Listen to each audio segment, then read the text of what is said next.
بسم اللہ الرحمن الرحیم۔ ناظرین، الہادی ٹی وی میں خوش آمدید۔ محترم ناظرین، آج کی اس ویڈیو میں اسلام کے غزوات میں سے ایک عظیم غزوہ، غزوہ احزاب، غزوہ خندق میں پیش آنے والے نبی کریم صلی اللہ علیہ وسلم کے ہاتھوں ایک معجزہ ظاہر ہونے والے ایک معجزے کے بارے میں بات کروں گا۔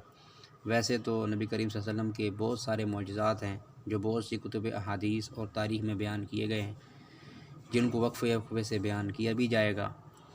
غزوہ خندق میں جو اور بھی بہت سارے معجزات اور واقعات پیش آئے ہیں، میں جس معجزے کا ذکر کروں گا اس ویڈیو میں، اس کی تفصیل کچھ یوں ہے، جس کو حضرت جابر رضی اللہ تعالیٰ عنہ نے بڑی تفصیل سے بیان کیا ہے کہ حضرت جابر فرماتے ہیں کہ ہم لوگ یعنی صحابہ خندق کے دن غزوہ احزاب کے موقع پر دشمنوں سے بچاؤ کے لیے مدینہ کے ارد گرد خندق کھود رہے تھے کہ اچانک ایک خندق کھود رہے تھے کہ درمیان میں ایک پتھر نکل آیا جو کسی طریقے سے ٹوٹ نہیں رہا تھا۔ صحابہ اکرام نبی کریم صلی اللہ علیہ وسلم کی خدمت میں آئے اور عرض کیا کہ کھدائی کی جگہ پر ایک سخت پتھر نکل آیا ہے۔ آپ صلی اللہ علیہ وسلم نے فرمایا کہ میں خود خندق میں اتر کر دیکھتا ہوں۔ چنانچہ آپ صلی اللہ علیہ وسلم تشریف لائے تو اس وقت شدید بھوک کی وجہ سے آپ صلی اللہ علیہ وسلم کے شکم مبارک پر پتھر بندھا ہوا تھا، اور ہم سب لوگ بھی 3 دن سے اس حال میں تھے کہ ہم نے کچھ نہیں کھایا تھا، کوئی چیز چکھی تک نہیں تھی۔ آپ صلی اللہ علیہ وسلم نے ایک کدال ہاتھ میں لیا اور خندق میں اتر کر پتھر پر ایک ایسی ضرب لگائی کہ وہ سخت پتھر ریت کی مانند ذرہ ذرہ ہو گیا۔ حضرت جابر کہتے ہیں اس کے بعد میں واپس اپنے گھر آیا اور اپنی بیوی سے سہیلہ بنت معوذ انصاری سے پوچھا کہ تمہارے پاس کھانے کی کوئی چیز ہے؟ میں نے نبی کریم صلی اللہ علیہ وسلم پر بھوک کے شدید آثار دیکھے ہیں۔ تو یہ سن کر میری بیوی نے ایک تھیلا نکالا جس میں سے ایک سیر جو تھے، اور ہمارے پاس ایک بکری کا بچہ تھا جس کو میں نے ذبح کیا،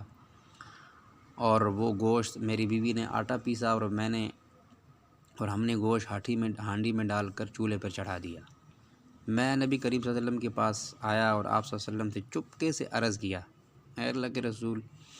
ہم نے بکری کا ایک بچہ ذبح کیا اور میرے بیوی نے تقریباً کوئی 3.5 سیر جو ہیں وہ پیسے ہیں، تو میں نے کچھ لوگوں کے لیے کھانا تیار کرا لیا ہے۔ اب آپ صلی اللہ علیہ وسلم چند لوگوں کے ساتھ تشریف لے چلیں۔ یہ سن کر نبی کریم صلی اللہ علیہ وسلم نے بلند آواز سے یہ اعلان کیا کہ اے خندق والو، چلو، جابر نے تمہاری ضیافت کی ہے۔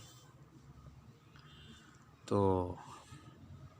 پھر آپ صلی اللہ علیہ وسلم نے مجھ سے فرمایا کہ جا کر تم کھانے کا انتظام کرو، لیکن اپنی ہانڈی کو چولہے سے نہیں اتارنا اور آٹے کو بھی نہیں پکانا جب تک کہ میں نہ آ جاؤں۔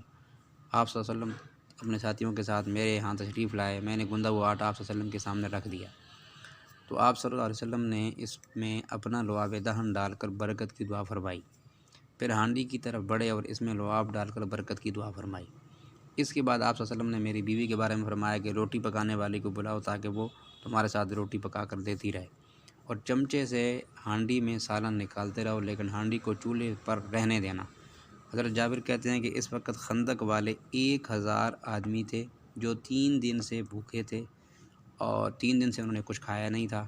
اور میں اللہ کی قسم کھا کر کہتا ہوں کہ ان سب نے اس کھانے میں سے خوب پیٹ بھر کر کھانا کھایا، لیکن کھانا جو کا توں بچا رہا۔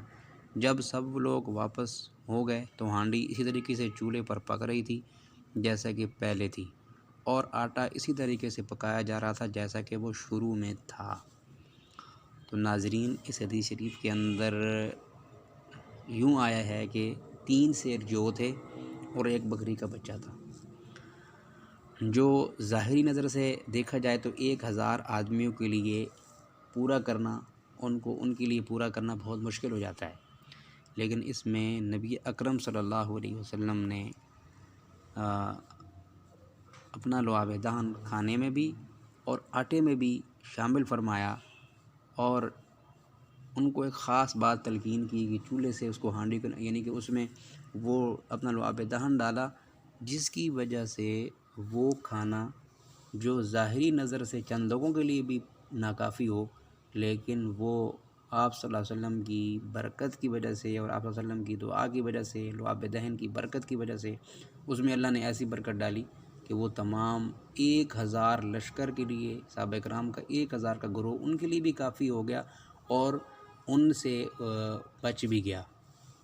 تو ناظرین، نبی اکرم صلی اللہ علیہ وسلم کے بے شمار معجزات ہیں، اور بہت سارے معجزات اللہ تعالیٰ نے نبی کریم صلی اللہ علیہ وسلم کے ہاتھوں ظاہر فرمائے ہیں، جو انشاءاللہ وقفے وقفے سے بیان کیے بھی جائیں گے،